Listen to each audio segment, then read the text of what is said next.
Hello, students. Again, we are going to discuss a very important topic from the point of view of your NDA and CVS examinations. It's a topic from biology. So, the topic for today's discussion is the human nervous system. ठीक है? So, we'll see human nervous system क्या है, उसका role क्या है हमारी body में, and in that, what are the different organs that are part of the human nervous system? Her organ का function क्या है, and we'll also look at कि in what ways is it possible for the human nervous system to get harmed, कि क्या हो सकता है बीमारी वगैरह हमें, and also how to make sure that our nervous system is working properly and functioning normally. Okay, so let's start. So let's start with the beginning. What is the nervous system? Nervous system है क्या? देखो, हम जो अपने body में अलग अलग चीजें कर रहे हैं, I am moving my hand, I am moving my head, ठीक है, सांस ले रहा हूं, जब मेरे बॉडी में भागता हूं दौड़ता हूं तो मेरा सांस लेने का रेट बढ़ जाता है, मैं जोर जोर से सांस लेता हूं, जब मैं सोता हूं तो मैं धीरे धीरे सांस लेता हूं, या फिर अब जैसे मैंने खाना खाया तो खाना खाने के बाद थोड़ी देर बाद मुझे बाथरूम जाना होता है, जो अनडाइजेस्टेड वेस्ट है उसको निकालने के लिए, मैं ज्यादा पानी पी लेता तो मुझे यूरिनेट करना होता है. So there is a certain communication going in on in our body, कि पानी ज्यादा बच गया है तो यूरिनेट करके, खाना ज्यादा खा लिया है तो डिफिकेट करके आओ, अगर मैंने किसी गर्म चीज को हाथ लगा दिया तो मुझे इमीडिएटली हाथ को हटा लेना है, नहीं तो मेरा हाथ जल जाएगा. So there is a communication going on in our body. तो ये जो पूरा बॉडी का कंट्रोल है, और इस पूरे बॉडी में जितना भी कम्युनिकेशन हो रहा है कि ऐसा होने से ऐसा करना है, भागना है तो जोर जोर से सांस लेना है, धीरे धीरे चल रहे हो तो नॉर्मली सांस लेना है, ये जो हार्ट है, कुछ मुश्किल सिचुएशन में हार्ट जोर जोर से धड़कता है, नॉर्मली धीरे धीरे धड़कता है. तो ये जो पूरा एक सिस्टम है हमारा कंट्रोल का बॉडी में कम्युनिकेशन का, this whole system of control and communication is control by the nervous system. Nervous system is the master of control and communication in our body. ठीक है, ये क्या है, ये बॉडी में कुछ वॉलेंटरी और इनवॉलेंटरी एक्शंस को कोऑर्डिनेट करता है. वॉलेंटरी एक्शंस वो है जो हम अपनी मर्जी से करते हैं, जैसे ये हाथ हिलाना, ये पैर हिलाना, दीज आर वॉलेंटरी एक्शंस, मैं अपने मर्जी से कर रहा हूं. और इनवॉलेंटरी एक्शंस हो गए हार्ट बीट, हमारा हार्ट जो बीट होता है वो हमारे कंट्रोल में नहीं है. So those kind of actions are known as involuntary actions. हम जो सांस ले रहे हैं ये हमारे कंट्रोल में नहीं, हम रोक सकते हैं बट सांस हम फिर भी लेते रहेंगे क्योंकि हमें जीना है उसके साथ. तो दिस एन इनवॉलेंटरी एक्शन जो हमारे मर्जी के बिना होता है. Also it maintains homeostasis. Homeostasis मतलब, ये जो वर्ड है होम्योस्टेसिस का मतलब क्या है, इसका मतलब यह है कि the brain maintains and regulates some constant conditions in our body. ज्यादा फ्लक्चुएशन होने से रोकता है उसको, कंडीशंस के हिसाब से बॉडी को रेगुलेट कर लेता है, उसको ढाल लेता है अपने हिसाब से. And it responds to stimuli. अब स्टिमुली क्या होता है, स्टिम्युली का सिंगुलर होता है स्टिम्युलस. तो let me tell you what stimuli is. अब मान लो कि एक गरम सॉसपेन रखा है, मैंने गरम सॉसपेन में गलती से हाथ दे दिया, मेरे को गरम लगेगा, हाथ जलने लगेगा मेरा, और मैं इमीडिएटली उसको हटा लूंगा. तो ये जो मैंने अपने एनवायरमेंट को एक रिस्पॉन्स दिया है कि ओहो अभी हाथ नहीं हटाऊंगा तो मेरा हाथ जल जाएगा, this response is known as stimuli और स्टिम्युलस.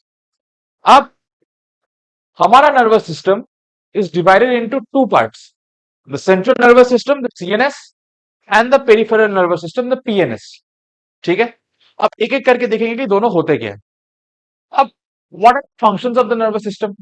नर्वस सिस्टम हमारा है क्यों, कुछ तो होगा इसका. what is the function of the nervous?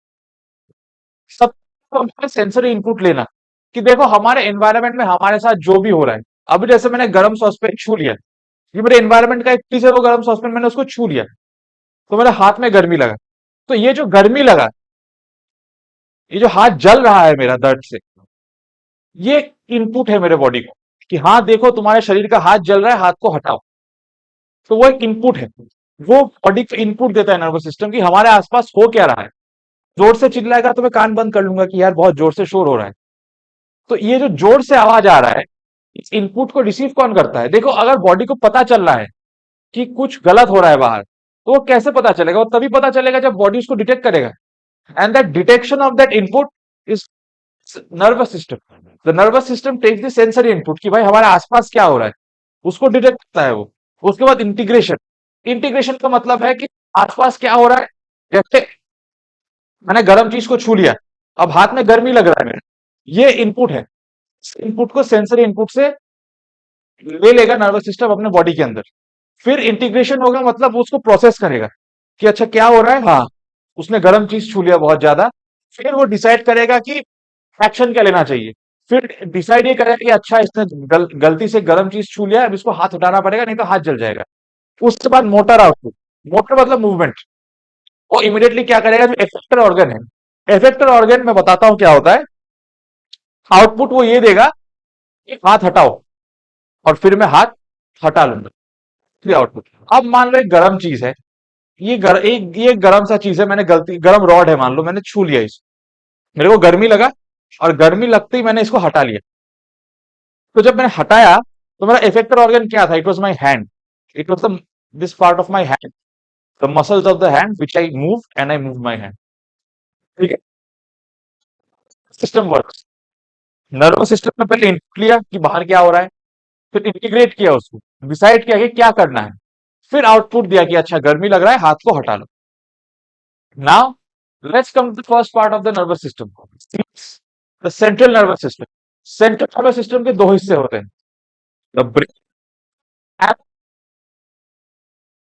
अब जो ब्रेन और स्पाइनल कॉर्ड का जो एरिया है, command centre of the whole nervous system, कि जितना भी इंफॉर्मेशन नर्व्स के थ्रू आता है, वो सब आके ब्रेन और स्पाइनल कॉर्ड में इंटीग्रेट होता है। ठीक है। All the information is integrated and processed in this place only. Then the output is given to the nerves. तो इसमें क्या होता है कि ब्रेन और स्पाइनल कॉर्ड के पास जो सेंसरी इनपुट है कि बाहर क्या हो रहा है वो हमें समझ में आ रहा है, वो इनपुट जाता है ब्रेन के पास, स्पाइनल कॉर्ड के पास। फिर ब्रेन और स्पाइनल कॉर्ड में प्रोसेस होता है कि हमें हमारे बॉडी को कैसे रिएक्ट करना है उसके ऊपर, and accordingly our body reacts. अब let's have a look at brain. Brain क्या है, देखो, ब्रेन है, brain protected by cranium. Cranium होता है जो बोन स्केलेटल सिस्टम है। स्केलेटल सिस्टम में हमारा जो स्कल है, जो स्कल है, स्कल का जो ये ऊपर वाला पार्ट है, this part of the skull is known as the cranium. अब ब्रेन जो होता है ना, वो एक काफी मुलायम सा, सॉफ्ट सा चीज होता है वो। ठीक है। अगर उसको चोट लग गया, तो वो एकदम फट जाएगा, टूट जाएगा, बहुत हो जाएगा ब्रेन। तो ब्रेन को प्रोटेक्ट करने के लिए कवरिंग ऑफ द क्रेनियम, ये जो स्कल की हड्डी है हमारी, कंकाल की जो हड्डी है, दिस हड्डी, this bone cranium protecting the brain, ताकि अगर हमारे सर पे कभी चोट भी लग जाए तो क्रेनियम पे लगे, ब्रेन तक ना जाए। ठीक। Then the brain is also protected certain tissues known as meninges. ठीक है।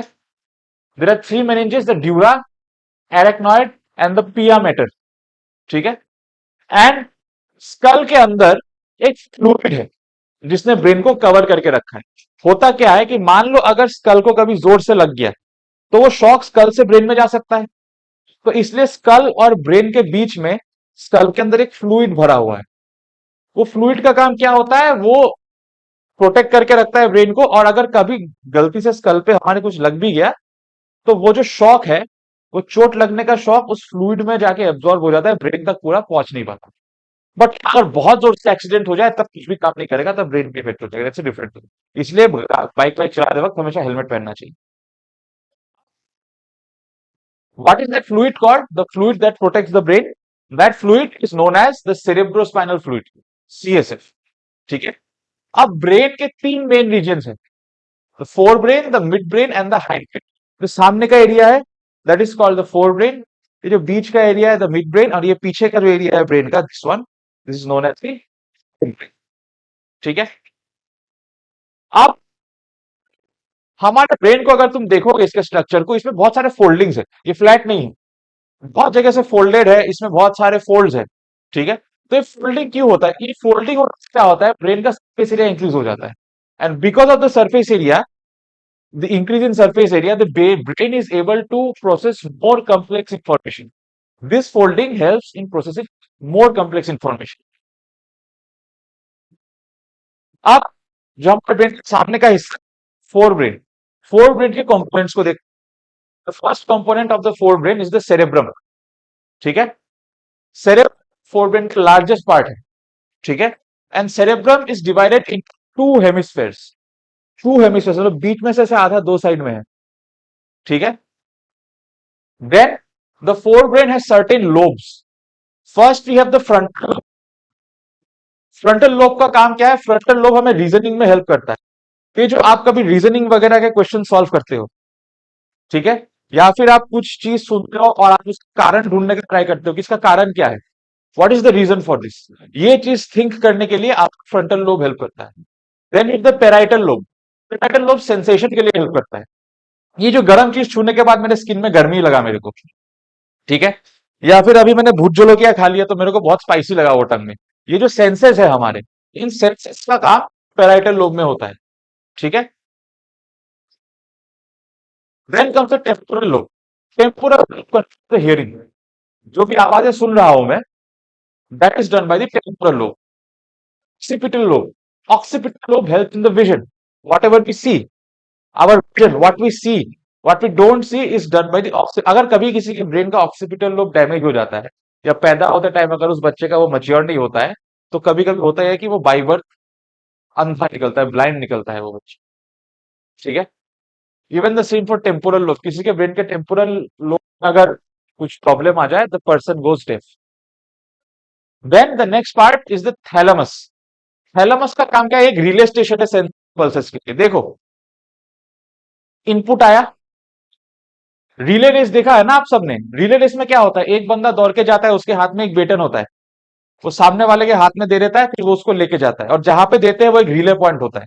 एक रनर भाग के रिले पॉइंट तक जाएगा, रिले पॉइंट पे एक दूसरा रनर रहेगा, उसके हाथ में वो बेटन दे देगा, वो उसको लेके भाग जाएगा सामने। तो ये एक रिले स्टेशन है। जो भी इन आता है ब्रेन में कि क्या फील हो रहा है बाहर, वो इनपुट थैलेमस के रिले होता है। मतलब यहां से वो आउटपुट की तरफ उसको पास ओवर कर दिया जाता है कि अभी क्या इंस्ट्रक्शन देना है body. Then comes hypothalamus. Hypothalamus का काम क्या है? It regulates our body temperature. ठीक है, कि बॉडी का टेम्परेचर कैसा रखना है अकॉर्डिंग टू द सिचुएशन। अगर मैं किसी ठंडे जगह पे चला जाऊं, ब्रेन ट्राई करेगा बॉडी को गर्म रखने का। मैं अभी राजस्थान चला जाऊं मैं भीषण गर्मी में, तो ब्रेन ट्राई करेगा कि बॉडी को थोड़ा ठंडा रखना, कि भूख कब लग रहा है, प्यास कब लग रहा है, ये भी हाइपोथैलेमस कंट्रोल करता है। And the circadian cycle, circadian rhythm. Circadian rhythm and circadian cycle means our sleep cycle. हम जो इसी पर्टिकुलर टाइम पे सोते हैं और अगले दिन इसी पर्टिकुलर टाइम पे जागते हैं, बॉडी का जो सिस्टम है सोने का, this is known as circadian cycle. This is also controlled by hypothalamus. Even our emotions, खुश होना, दुखी होना, हंसना, रोना, to be jubilant, to be in depression, emotions are also controlled by the hypothalamus. Now let's come to the midbrain and the hindbrain. Mid का काम क्या है? हमारे जो आई मूवमेंट्स है, अभी जो मैं अपने आंख को अगर तुम देखोगे, मैं ऐसे ऐसे आंख को जो हिला रहा हूं, this movements of the I is controlled by the mid brain. Even the auditory and visual reflexes. मान लो कि सामने मैं देख रहा हूं, मैं क्रिकेट खेल रहा हूं, किसी ने सामने से शॉट मारा मेरी तरफ, वो बॉल मेरे मुंह पे आके लगने वाला है, तो एक वो विजुअल रिफ्लेक्स है कि बॉल मेरे मुंह पे लगने वाला है, मेरे को डॉच करना है, उसको या तो पकड़ लेना है। ठीक है, तो विजुअल रिफ्लेक्स, देख के जो रिफ्लेक्स आ रहा है मेरे को, ठीक है, that is control by the mid brain. और अगर मान लो कहीं से जोर से कान के सामने कुछ फट गया है, ठीक है, तो मैं हट जाऊंगा, इमीडिएटली कान बंद कर दूंगा। ठीक है, तो हम कुछ चीज सुन के या कुछ चीज देख के जब भी कुछ रिएक्शन देते हैं, रिफ्लेक्स देते हैं अपना, रिफ्लेक्स मतलब मान लो बॉल आ रहा है, मैंने इमीडिएटली हाथ उठा के कैच कर लिया, उसको, ये रिफ्लेक्स होता है। तो कुछ सुन के या देख के हम जो भी रिफ्लेक्स देते हैं, it is controlled by the mid brain. Then comes the hind brain. Hind brain मतलब हमारे ब्रेन का पीछे का हिस्सा। हाइंड ब्रेन में क्या है? In the hind brain we have the cerebellum, the pons and the medulla oblongata. Cerebellum का काम क्या है? हमारे बॉडी का जो पोस्चर है, ये जो मैं पोस्चर करके सीधा खड़ा हूं, this posture by the cerebellum. किसी का अगर ब्रेन इंजरी की वजह से सेरेबेलम हार्म हो जाता है, वो आदमी लाइफ टाइम के लिए ऐसा हो जाता है, उसका पोस्चर ढीला पड़ जाता है। Then it maintains the balance of our body. मैं बिना सर चकराए गिरे हुए यहाँ पे खड़ा हूं, that is because of the cerebellum. Maintaining my posture, it is maintaining my the balance of my body। एक जगह पे खड़े रहना है। बैलेंस होकर रहना है, गिरना नहीं। देन 5 मोटर स्किल्स, ठीक है। 5 मोटर स्किल्स जो छोटे मोटे मोटर स्किल्स हैं, ठीक है।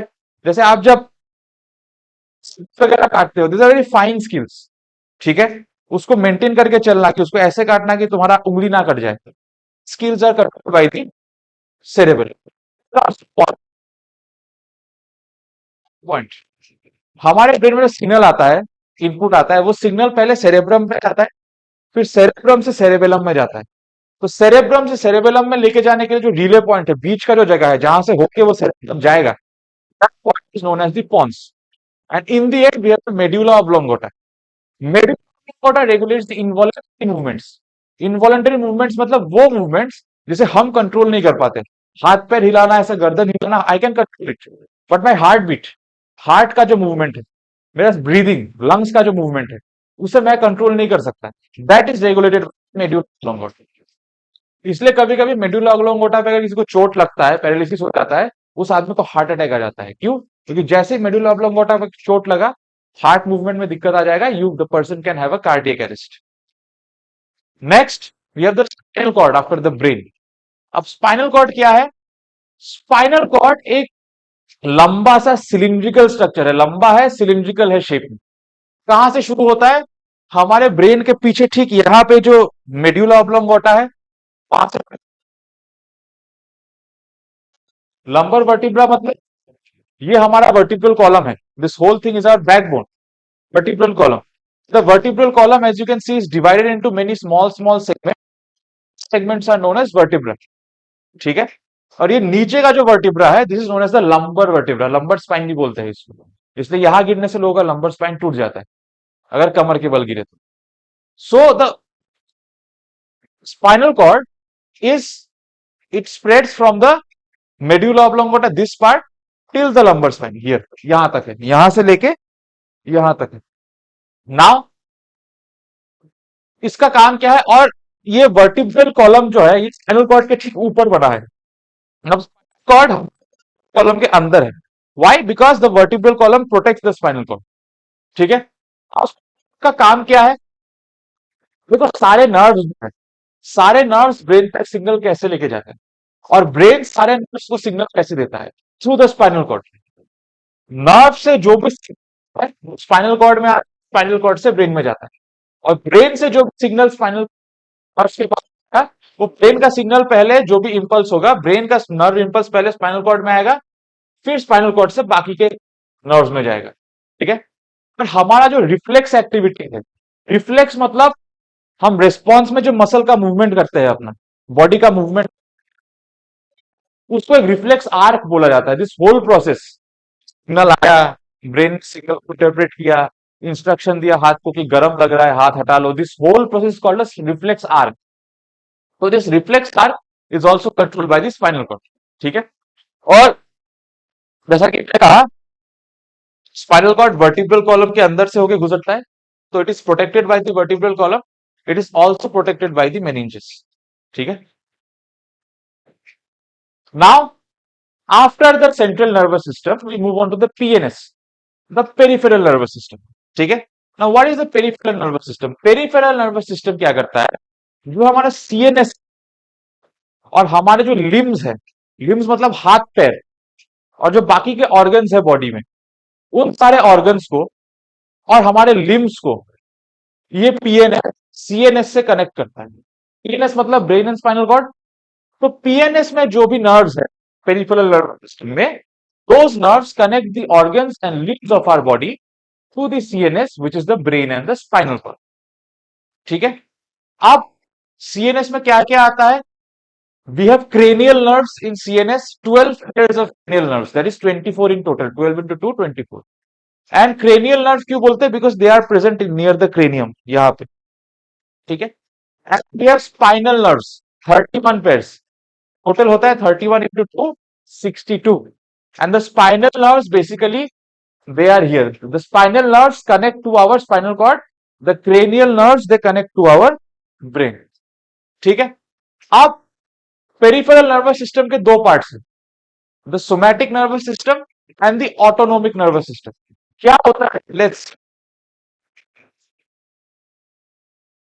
सोमैटिक नर्वस सिस्टम क्या करता है? जो हमारे स्केलिटल मसल्स है, स्केलिटल मसल्स मतलब हमारे बॉडी के मूवमेंट के लिए, हमारे बॉडी को शेप देने वाले जो मसल्स है बोन्स के साथ, ठीक है, उन बोन्स का जो वॉलेंटरी कंट्रोल है, उन मसल्स का जो वॉलेंटरी कंट्रोल, जैसे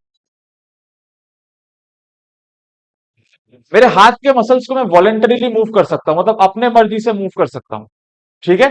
तो मसल्स का जो वॉलेंटरी मूवमेंट है, स्केलेटल मसल्स का जो वॉलेंटरी मूवमेंट है, the voluntary movement is controlled by the somatic nervous system, ठीक है। और ऑटोनोमिक सिस्टम क्या है? हमारे बॉडी के जो स्मूथ मसल्स है, कार्डियक मसल्स है, जो ग्लैंड्स वगैरह है, हमारे हार्ट का, ग्लैंड्स का, इनका तो कंट्रोल हमारे हाथ में है नहीं। तुम हार्ट बीट अपने मर्जी से रोक सकते हो? नहीं रोक सकते। हार्ट को अपने मर्जी से फास्ट कर सकते हो? नहीं कर सकते। वो अपने आप ही चलता है, वो इनवॉलेंटरी। तो हमारे कार्डियक, यानी हार्ट या फिर कोई ग्लैंड्स या स्मूथ मसल्स का जो इनवॉलेंटरी कंट्रोल है, जो हमारे हाथ में नहीं है, जो अपने आप होता है, that is controlled by the autonomic system. Now the autonomic system is further divided into other two types. The sympathetic system, जिसको इमरजेंसी में यूज करते हैं, और होता है एक पैरासिम्पैथेटिक सिस्टम, जिसको रेस्टिंग टाइम में यूज करते हैं। अब सिंपैथेटिक सिस्टम और पैरासिम्पैथेटिक सिस्टम क्या होता है, let's have a look. Sympathetic system is the fight और flight mode of our body, ठीक है। मतलब मान लो तुम किसी मुसीबत में पड़ गए, तुम्हें गुंडों ने घेर लिया, आपका आर्मी में सिलेक्शन हो गया, आप पाकिस्तानियों के पीछे फंस गए के बारे में, अभी आपको सबको मार के निकलना है, ठीक है। या फिर को डकैत घेर गए, फिर कुछ एग्जामिनेशन हॉल में मुश्किल पेपर आ गया, बॉडी पेपर में क्वेश्चंस आर वेरी टफ। उस टाइम क्या होगा? बॉडी फाइट और फ्लाइट मोड में चला जाता है। क्यों? क्योंकि उस time have to save yourself from a dangerous situation, from some kind of danger. तो जब भी हमारा बॉडी किसी खतरे में होगा, किसी प्रॉब्लम में होगा, उसको हम फाइट और फ्लाइट मोड कहते हैं, कि या तो उसको फेस करो या फिर भाग जाओ समाओ, ठीक है। That is control by the sympathetic system. इस टाइम क्या होता है? जब सिंपैथेटिक सिस्टम हमारा काम करता है कि हम किसी मुसीबत में पड़ गए हैं, तो उस टाइम क्या होता है? आवर पुपिल्स गेट डायलेटेड, हमारी आंखें बड़ी हो जाती है, ठीक है। इंक्रीज इन हार्ट रेट, देखना जब में पढ़ते हो तो तुम्हारा हार्ट जल्दी जल्दी बीट करने लगता है, ठीक है। अब ये क्यों होता है एक्चुअली में? देखो, जब भी हम मुसीबत में पड़ते हैं ना, मुसीबत को हैंडल करने के लिए हमें क्या चाहिए? We need more energy in our body to take care of a problem, ठीक है। और एनर्जी कैसे मिलेगा? रेस्पिरेशन से। रेस्पिरेशन किसके हेल्प से होगा? ऑक्सीजन के हेल्प से। ऑक्सीजन कैसे पहुंचता है हमारे बॉडी में? Through blood. और ब्लड कौन पंप करता है? हार्ट। तो अगर हमें एनर्जी ज्यादा चाहिए मुसीबत के टाइम पे, तो उस टाइम हमें ऑक्सीजन ज्यादा चाहिए। और ऑक्सीजन अगर ज्यादा देना है बॉडी को, तो हार्ट को जल्दी जल्दी बीट करना पड़ेगा, ताकि ज्यादा ब्लड जाए, ज्यादा ऑक्सीजन जाए बॉडी में, ज्यादा एनर्जी जाए। तो that is why heart beat comes fast in a problematic scenario when the sympathetic system is working. और डाइजेशन इनहिबिट हो जाता है। डाइजेशन इनहिबिट क्यों होता है? क्योंकि देखो, अगर डाइजेशन नॉर्मल रेट पे होता रहा और खाना सब डाइजेस्ट हो गया पेट में, तो हमारे पास और एनर्जी बचेगा मुसीबत को फेस करने का? नहीं बचेगा। डाइजेशन इनहिबिट उस टाइम इसलिए होता है, so that the food is stored and the energy is stored, and ताकि बॉडी को जब भी खतरे के टाइम पे एनर्जी का जरूरत पड़ेगा, उस टाइम एनर्जी बॉडी को प्रोवाइड कर पाए। अगर डाइजेशन पूरा हो गया तो बॉडी में खाना बचेगा ही नहीं, there will be no energy left to fight. Then comes the parasympathetic system. Parasympathetic system is the rest and digest system कहते हैं। ये कब जब हम free है, अभी जैसे I am in a normal situation, my pupils are constricted, मेरी आंखें भी, ऐसा तो है नहीं कि मैं ऐसे करके देख रहा हूँ, ठीक है। या हार्ट बीट अभी स्लो है, नॉर्मल हार्ट बीट है मेरा, क्योंकि I I need more oxygen now. जितना ऑक्सीजन मिल रहा है मेरे को, उतना मेरे लिए काफी है। लड़ना तो है नहीं मेरे को किसी से। एंड डाइजेशन इज ऑल्सो, तो है नहीं कि मुझे खाना बाद के लिए बचा के रखना है, मैं किसी मुसीबत में पड़ सकता हूँ। नहीं, मैंने खा लिया, मैं भी घर जाऊंगा आराम से, पढ़ा वढ़ा के बस सो जाऊंगा जाके। That's all I am doing. खाना डाइजेस्ट हो जाएगा, पच जाएगा खाना, खत्म। And both work antagonistically to maintain internal balance. Antagonistically मतलब एक दूसरे को रोकने के लिए काम करता है। मतलब एंटागोनिस्ट, एंटागोनिस्ट मतलब किसको कहते हैं? हम विलेन को कहते हैं। ठीक है, विलेन क्या करता है? वो हीरो को रोकने का, both of them work antagonistically to each other, मतलब दोनों एक दूसरे को रोकने का ट्राई करते हैं। मतलब जब भी पैरासिम्पथेटिक सिस्टम काम करता है और हम किसी मुसीबत में पड़ जाते हैं, तो हमारा सिंपथेटिक सिस्टम पैरासिम्पथेटिक सिस्टम को चुप करा के खुद चालू हो जाता है। फिर जब बॉडी नॉर्मल हो जाता है तो पैरासिम्पथेटिक सिस्टम सिंपथेटिक सिस्टम को चुप करा के खुद चालू हो जाता है। तो क्या हो रहा है, दोनों एक दूसरे को रोक के काम करते हैं ताकि बॉडी के अंदर एक बैलेंस बना रहे। खाली एक ही चलता रहा दूसरा बंद हो गया तो बैलेंस नहीं रहेगा बॉडी। ना, हमारे बॉडी में जो नर्व्स है, ठीक है, उन नर्व्स का एक सबसे छोटा स्ट्रक्चरल यूनिट होता है, that is known as the neuron. This is the basic structural and functional unit of the nervous system. ठीक है। अब न्यूरॉन के तीन पार्ट्स होते हैं। द डेंड्राइट, ये रहा एक न्यूरॉन। न्यूरॉन का जो ये सामने का एरिया है, देखो ये जो ब्रांचेस निकले हुए हैं, ठीक है, this is the area which receive the signal from the body. कि मैंने गर्म चीज छू लिया, ये जब न्यूरॉन डिटेक्ट करेगा नर्व में, तो ये जो डेंड्राइट वाला पार्ट है, this part called dendrite will actually receive the signal.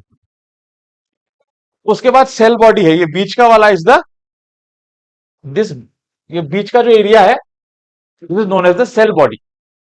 ठीक है। तो सेल बॉडी में what we have the cells. ठीक है। अब सेल में, सेल के अंदर क्या है, एज वी नो सेल के अंदर we have the nucleus, we have the different organelles like mitochondria, endoplasmic reticulum, so on and so forth. And these parts, this part dendrite के बाद का जो ये पूरा पार्ट है, this is known as the axon. Axon का काम क्या है कि न्यूरॉन के डेंड्राइट ने एक सिग्नल को डिटेक्ट किया, फिर उस सिग्नल को इंपल्स के फॉर्म में ये एक्सॉन पास ओवर कर देगा अगले न्यूरॉन तक। ठीक है। और अब देखो एक और चीज है, जो सिग्नल्स होते हैं ना हमारे बॉडी में, they are conducted throughout the body in the form of impulses. ठीक है, in the form of electric impulses. मुझे जो गर्मी लगा अभी, ये जो गर्मी लगा पकड़ के मुझे सॉसपेन पे, ये सिग्नल न्यूरॉन डिटेक्ट करेगा और एक एक न्यूरॉन में पास करता जाएगा, एक न्यूरॉन से दूसरा न्यूरॉन, दूसरे से तीसरा, और ये होते होते होते होते ब्रेन तक आएगा। So this signal is passed through our body in the form of an electric signal. अब बॉडी में अगर इलेक्ट्रिक सिग्नल पास हो रहा है तो हमें शॉक क्यों नहीं लगता है बॉडी में? वो इसलिए नहीं लगता क्योंकि जो एक्सॉन है, the axon is covered by a myelin sheath. The myelin sheath insulator, ये इन इलेक्ट्रिक सिग्नल तो बॉडी में निकलने नहीं देता है, ये न्यूरॉन टू न्यूरॉन होके ब्रेन तक पहुंचा देता है। एक और काम ये है माइलिन शीट्स का कि ये इंपल्स का कंडक्शन को बहुत स्पीड अप कर देता है, कि जो भी न्यूरॉन डिटेक्ट कर रहा है वो फटाफट फटाफट फटाफट ब्रेन तक पहुंच जाएगा। आप टाइप्स ऑफ न्यूरॉन्स देखते हैं, there are three types of neurons. First is the sensory neuron. Sensory neuron का काम क्या है, मान लो अभी मैंने कोई गर्म चीज छू लिया, तो गर्म चीज जो मैंने छुआ, ये इंफॉर्मेशन रिसेप्टर से लेके, रिसेप्टर जिस सेंट्रल नर्वस सिस्टम सीएनएस तक, ब्रेन तक जो इंफॉर्मेशन सिग्नल लेके जाएगा, that neuron is known as the sensory neuron. ठीक है। फिर आता है मोटर न्यूरॉन। मोटर न्यूरॉन मतलब अब जैसे मैंने गर्म चीज छू लिया, सेंसरी न्यूरॉन वो मैसेज ब्रेन तक ले गया, ब्रेन ने प्रोसेस किया, फिर ब्रेन ने मेरे हाथ के मसल्स को इंस्ट्रक्शन दिया कि मसल मूव करो, हाथ को हटाओ। तो सीएनएस से जो वापस मैसेज लेके वापस मसल के पास आ रहा है, that those neurons are known as the motor neurons. ठीक है। लेकिन अब एक और चीज है, जब सेंसरी न्यूरॉन सिग्नल को इनपुट ले गए, सेट ने प्रोसेस किया, फिर प्रोसेस करके वो मोटर न्यूरॉन तक पहुंचना तो पड़ेगा ताकि वो सिग्नल मैसेज इंस्ट्रक्शन हमारे मसल तक लेके आए। That is done by the inter neurons. Inter neuron basically क्या करता है, वो सेंसरी न्यूरॉन और मोटर न्यूरॉन में कनेक्ट कर देता है in the CNS. Sensory neuron signal लेके सीएनएस में गया, फिर सीएनएस में इंफॉर्मेशन प्रोसेस होने के बाद the motor neurons are connected to the sensory neurons are connected to the motor neurons by the interneurons. Interneurons like a relay point, वो connect करके फिर प्रोसेस करके सिग्नल को सेंसरी से मोटर न्यूरॉन में पहुंचा देगा। मोटर न्यूरॉन वापस सिग्नल हाथ के मसल में लेके आएगा कि हाथ को हटा लो। आप देखते हैं कि नर्व में जो इंपल्सेस है, जो सिग्नल्स है, how do they get transferred from one place to another, how do they conduct? Conducted. कैसे होता है देखो, जब सिग्नल पास नहीं हो रहा है न्यूरॉन से, at that time the neuron is in resting potential. ठीक है, और वो रेस्टिंग पोटेंशियल मेंटेन कैसे होता है? Resting potential is maintain by ions, sodium and potassium ions. Sodium और पोटेशियम आयंस का एक पंप होता है, that pump maintains the resting potential of the neuron. उसके बाद क्या होता है, जैसे इसको स्टिम्युलस मिलता है कि अच्छा गर्म चीज को छू लिया, या फिर बहुत जोर से गर्मी लग रहा है, बहुत ठंड लग रहा है, इसको एक स्टिम्युलस मिला, ठीक है, कि एनवायरमेंट से कुछ एक फैक्टर उसको मिला कि अब उसको रिस्पॉन्स करना है उसको। ठीक है, तब क्या होगा, जैसे ही सिग्नल या फिर उसको स्टिम्युली मिला न्यूरॉन को, वो मिलते न्यूरॉन डीपोलराइज हो जाएगा। ठीक है, डीपोलराइज होते यहां पे एक एक्शन पोटेंशियल जनरेट होगा। ठीक है, ये डीपोलराइज हो गया, यहां पे एक्शन पोटेंशियल जनरेट हुआ। ठीक है, फिर ये जो इंपल्स है, ये एक एरिया से दूसरे एरिया में सामने आ जाएगा। ठीक है, जैसे ही सामने आ गया, तो जो पिछला वाला एरिया था, these areas are known as nodes, each area is known as a node. जैसे वो पहले नोड में आया, पहला नोड डीपोलराइज हो गया, एक्शन पोटेंशियल जनरेट हो गया। फिर वो एक नोड से दूसरे नोड में आया, जैसे ही दूसरे नोड में आया, जो पिछला वाला जगह था, पिछला वाला जगह वापस से रिपोलराइज हो गया, शांत हो गया। और सामने का जो एरिया है, सामने के एरिया में ऑलरेडी वो रेस्टिंग पोटेंशियल पे है, ऑलरेडी रेस्टिंग पोटेंशियल पे है वो सोडियम पोटेशियम पंप के कारण।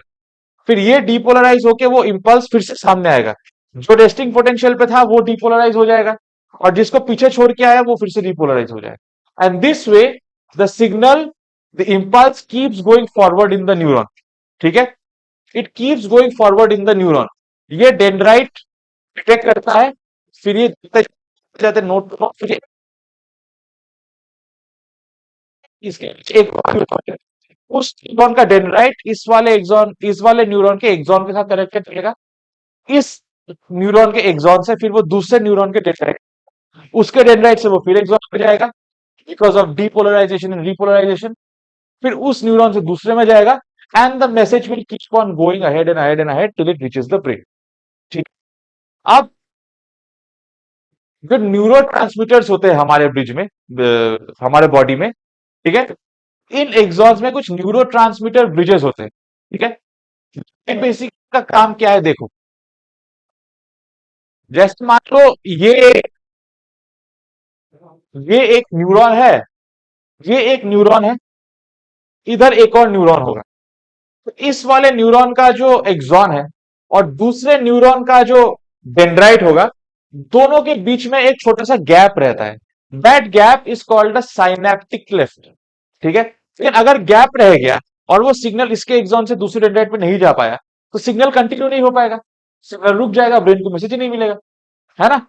तो दोनों के बीच के गैप को ब्रिज करने के लिए दोनों दोनों न्यूरॉन्स के बीच में देर आर न्यूरो जो इसके एक्सॉन को पीछे वाले के डेंड्राइट के साथ कनेक्ट रखेगी, ताकि वो जो बीच का साइनेप्टिक क्लेफ्ट है वो फिलअप हो जाए। Now let's look at the reflex actions of our body.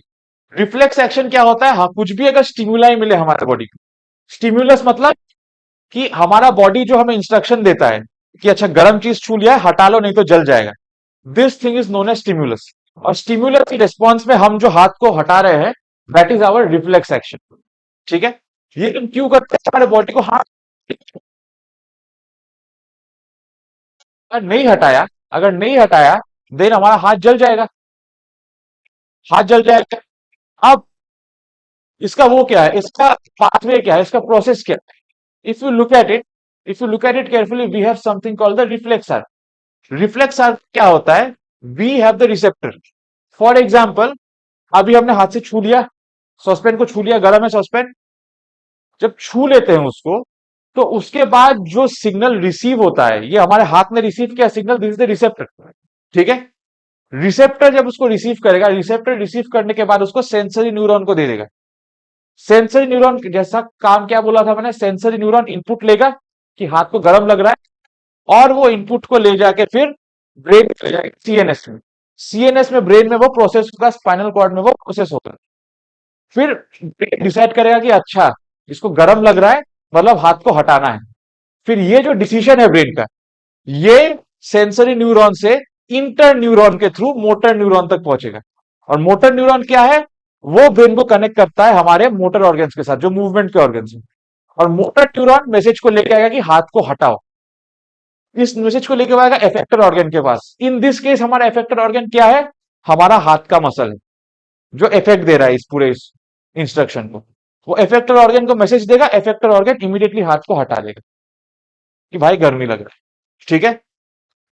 और जो रिफ्लेक्सेस है, देखो ब्रेन ने ये तो समझ लिया, सीएनएस में ब्रेन ने हमें क्या बोला कि भाई बहुत गर्मी लग रहा है हाथ में, अगर हाथ को नहीं हटाया तो जल जाएगा। ब्रेन ने डिसीजन दे दिया, बट उसका रिफ्लेक्स क्या हो? दैट रिफ्लेक्स कि हाथ को हटाना है। ब्रेन ने ये तो बता दिया कि गर्मी लग रहा है, प्रोसेस कर लिया ब्रेन ने वो, लेकिन उसके बाद जो हाथ को हटाना है, वो भी ब्रेन ने बोला कि हाथ को हटाना पड़ेगा। बट ये जो रिफ्लेक्स है, इस रिफ्लेक्स को प्रोसेस कौन करता है? This reflex is process by the spinal cord. अब रिफ्लेक्स एक्शन के एग्जांपल्स क्या है? नी जर्क, ठीक है, नी में जो जर्क होता है दैट इज वन एग्जांपल। या फिर हम अगर हॉट सरफेस छूते ही हाथ हटा लेते हैं, that is a once again an example of a reflex action. अब देखो, in our body we have another system which controls the communication in our body. Nervous system अकेला सिस्टम नहीं है जो बॉडी के कम्युनिकेशन कंट्रोल करता है। हमारे बॉडी का जो हार्मोनल सिस्टम है, जो एंडोक्राइन सिस्टम है, जो एंडोक्राइन ग्लैंड्स है, हार्मोन सीक्रेट करता है ब्लड में। See, glands are of two types, endocrine and exocrine. इसका definition you'll find when discussed in my digestive system video. Endocrine gland का काम क्या है? एंडोक्राइन ग्लैंड हॉर्मोन्स को ब्लड के अंदर छोड़ता है, directly into the blood. But exocrine gland क्या करता है? वो ब्लड में नहीं छोड़ता, वो ब्लड के बाहर छोड़ता है हॉर्मोन्स में। ठीक है। एंडोक्राइन सिस्टम जो है हमारा, consisting of the endocrine glands hormones, they also help in communication in the body, not just the nervous system. देखो, कोऑर्डिनेशन का काम एंडोक्राइन सिस्टम भी कर रहा है, कोऑर्डिनेशन का काम नर्वस सिस्टम भी कर रहा है, तो दोनों को साथ में मिलकर काम करना होता है। ठीक है। नर्वस सिस्टम का कम्युनिकेशन कैसा होता है? नर्वस सिस्टम क्विक रिस्पॉन्सेस देता है, और नर्वस सिस्टम जो रिस्पॉन्सेस देता है ना, वो सब शॉर्ट टर्म चीजों के लिए होता है। क्विक, जैसे अभी मैंने गर्म चीज छू लिया, तो एक क्विक रिस्पॉन्स है कि हाथ हटा लो, and it is a short term response कि भाई गर्म लग रहा है तो हटा लो इमीडिएटली हाथ। उसके आगे पीछे का कुछ लॉन्ग टर्म चीज वो देखता नहीं। एंड दूसरा चीज, तीसरा चीज, नर्वस सिस्टम के जो सिग्नल्स है, those signals are electrical signals, electrical energy होता है उसमें। एंडोक्राइन सिस्टम में क्या होता है? एंडोक्राइन सिस्टम का जो रिस्पॉन्स वो थोड़ा स्लो होता है, वो इमीडिएट रिस्पॉन्स नहीं देता, उसको थोड़ा टाइम लगता है रिस्पॉन्स देने में। अनदर थिंग, नर्वस सिस्टम का रिस्पॉन्स काफी शॉर्ट टर्म था, एंडोक्राइन सिस्टम का रिस्पॉन्स काफी लॉन्ग टर्म रिस्पॉन्स होता है। एंड ये इलेक्ट्रिकल इंपल्स से सिग्नल दे रहा था nervous system, it had electrical energy. Endocrine system का signalling is done by the hormones. Hormones are nothing but chemicals that have chemical energy. ठीक है। अब अगर नर्वस सिस्टम को एंडोक्राइन सिस्टम के साथ लिंक होकर चलना है, तो कुछ तो ऐसा होना पड़ेगा जो नर्वस सिस्टम को एंडोक्राइन सिस्टम से लिंक करके कनेक्ट करके रखे। Hypothalamus is the part of the brain. Hypothalamus is a part of the endocrine system also. Hypothalamus is a part of the nervous system. ठीक है। क्योंकि हाइपोथैलेमस हमारे pituitary gland को control करता है, पिट्यूटरी ग्लैंड को हाइपोथैलेमस कंट्रोल करता है। That is why hypothalamus becomes the linkage between the nervous system and the endocrine system, because it is a part of both. Now let's look at some disorders जो हमारे nervous system में हो सकते हैं। ठीक है। First is epilepsy. एपिलेप्सी में क्या होता है? इन एपिलेप्सी हमको दोहरे पड़ते हैं। हम कहते हैं ना कि इसको मिर्गी का प्रॉब्लम है, मिर्गी के इज नथिंग बट एपिलेप्सी। दोहरे पड़ते हैं, सीजर्स पड़ते हैं, ब्रेन का एक्टिविटी थोड़ा एबनॉर्मल हो जाता है और बॉडी को सीजर पड़ने लगता है, that is known as epilepsy. Then आता है एल्जाइमर्स। एल्जाइमर्स भूलने की बीमारी है। हमारे ब्रेन में जो मेमोरी के सेल्स है, ब्रेन के सेल्स डिजेनरेट होने लगते हैं। मेमोरी ब्रेन में होता है, तो मेमोरी रखने वाले सेल्स जब खराब होने लगते हैं ब्रेन में, तो हमारा ब्रेन चीजों को याद नहीं रख पाता। हो सकता है कि पर्सन गेट एल्जाइमर, उसको अपने फैमिली मेंबर का नाम भूल जाएगा वो, क्योंकि उसके ब्रेन में जहां पे मेमोरी में स्टोर था वो जगह खराब हो रहा है। That is Alzheimer's. Then we have Parkinson disease. हमारे बॉडी में डोपामीन बोल के एक चीज होता है, एक हार्मोन होता है। अगर डोपामीन बॉडी में कम हो गया, अगर डोपामीन बॉडी में कम हो गया, उसका डिफिशियंसी हो गया, तो हमारा बॉडी काफी रिजिड हो जाता है and we start to feel tremors in our body. This is known as Parkinson's disease. Then आता है मल्टीपल स्क्लेरोसिस। आपको याद होगा मैंने बताया था that neurons are covered by myelin sheets. Why? Because neurons conduct electrical signals and myelin sheets are insulated. अगर उससे न्यूरॉन्स को कवर नहीं किया तो इलेक्ट्रिक सिग्नल बॉडी में फैल जाएगा, हमें हमारे बॉडी से ही शॉक लग जाएगा, which is not good. Multiple sclerosis एक ऑटो इम्यून अटैक है on myelin sheath. Auto immune disease मतलब कि हमारा इम्यून सिस्टम हमारे बॉडी के माइलिन शीट्स को बाहर का चीज समझने लगता है, मतलब अपने ही बॉडी के पार्ट को वो दुश्मन समझने लगता है। It's an auto immune disease. Auto immune disease में क्या होता है, इम्यून सिस्टम बॉडी के अंदर के चीज को ही बाहर का दुश्मन समझने लग जाता है गलती से, और बॉडी का इम्यून सिस्टम फिर क्या करता है, वो हमारे बॉडी के माइलिन शीट्स को अटैक करके डिस्ट्रॉय करना शुरू कर देता है। That is known as multiple sclerosis. And the last one, the most dangerous, is paralysis. अगर हमारे ब्रेन या स्पाइन में कोई बहुत बड़ा इंजुरी हो गया तो हमारा जितना, देखो यार, इंडियन हार्ट पैर जो भी हिला रहा हूं, ब्रेन और स्पाइन के इंस्ट्रक्शन की वजह से हिला पा रहा हूं। अब अगर ब्रेन और स्पाइन ही खराब हो गया तो ना मैं अपने बोलने के लिए मुंह हिला पाऊंगा, ना मैं किसी चीज को रिस्पॉन्ड कर पाऊंगा। तुम मैंने गर्मी भी लगा दोगे तो भी मेरे का हाथ जल भी गया तो मैं नहीं हटाऊंगा, क्योंकि मुझे एक्चुअली गर्मी फील होगा ही नहीं, क्योंकि ब्रेन एक्चुअली प्रोसेस ही नहीं कर पा रहा है, ब्रेन खराब हो चुका है। पैरालिसिस में क्या, ब्रेन या स्पाइनल इंजरी होने के सारे फंक्शंस बंद हो जाता है बॉडी के, आप हिल नहीं पाते हो, आप you become like this. So that will be it from the theory part. Now let's look at some MCQs for our examination point of view. ठीक है, first of the cerebrum responsible for vision, the answer is option D, occipital. Question: which structure connects the brain with the spinal cord? The answer is the medulla oblongata, option C. यहाँ पे है, connects the brain to the spinal cord. Then what protects the brain from mechanical shocks? Skull, meninges, CSF, all of the above. Answer is all of the above. Cerebrospinal fluid, meninges और school, cranium, तीनों के तीनों मिलकर हमारे brain को protect this. Next question, statement. Statement one, cerebrum controls voluntary movement and intelligence. Statement, respiration. Yes, बहुत ध्यान।